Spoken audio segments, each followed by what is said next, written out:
Hi there. In this quick and unplanned video we are going to take a quick look at this OTTERBOX protection case for the Huawei P30 PRO.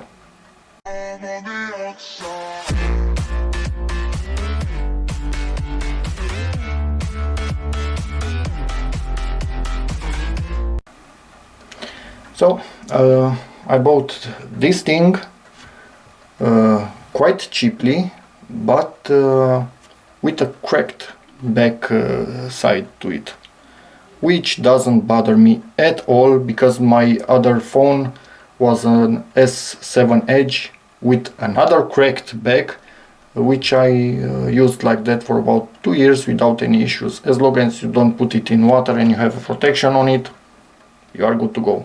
Although I might actually change the back on this thing at some point in time. We will see about that. Anyway, after that it was clear I need a protection for it. Sadly the original owner didn't have one, but that was my luck because I got it really cheap.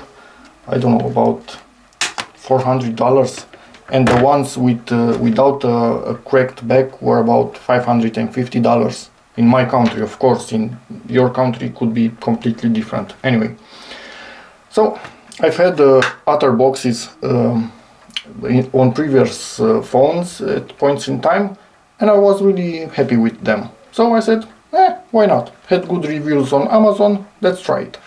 So as you could see, you get this thing right here in the box, underneath this, which is magnetic.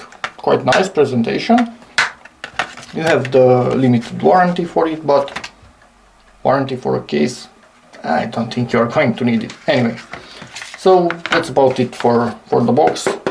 Quite strong, quite nice. Feels like an expensive and good product. Again, I really like the presentation. So let's get to this thing. The sides seem to be rubbery, which is good, but the back of it seems to be a plastic.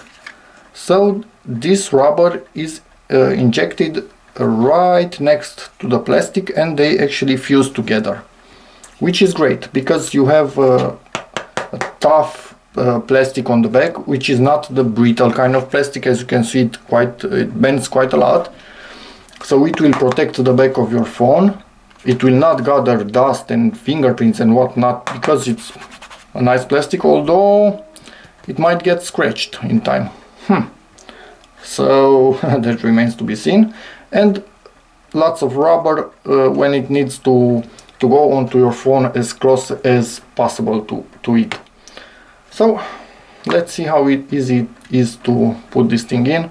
You want to try and put the buttons in first and then pop it in. And yeah, okay, I feel way more confident holding on to this thing now that it has this case, because this is an extremely slippery phone, as you might know if you already have it.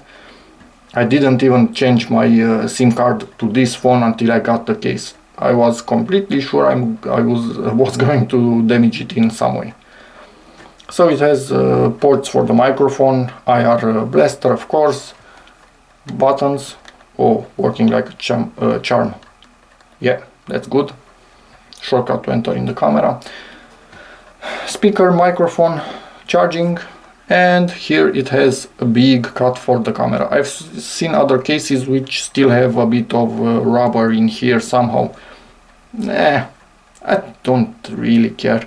Yeah, maybe the camera is a bit more exposed like this, but anyway, I'm planning to buy a glass protection, tempered glass protection for the front of it, and a tempered glass protection for the camera module. Yeah, I plan on keeping this phone for a while. All black front, a bit of blue in the back, and if I'm going to change the back of it, it will be Aurora blue, so it will be closer to this thing, not so much contrast, or maybe even black, but I think Aurora blue will be, because I really like that one, although you can barely see it under this thing. Anyway, back to this. Really happy. Yeah, I feel quite confident that it can survive a drop now. So that's about it. I will come back to this with some info after I use it for a while and wrap up this video. About 10 minutes later or something like that, I've noticed a production or injection fault here, or deburring error, not sure. It has one smaller around here somewhere and something on that side, so not really happy with the quality of this thing. The ones that I previously had, I think, were better quality. I really do hope I got an original one. Yeah, anyway. And what I don't like, maybe you can hear it.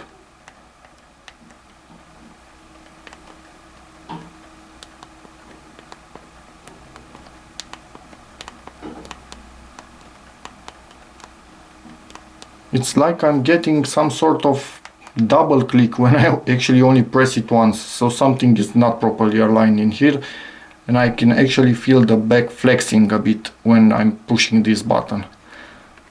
Because these buttons, it seems they are plastic, exactly as the back of it, but hear it a bit.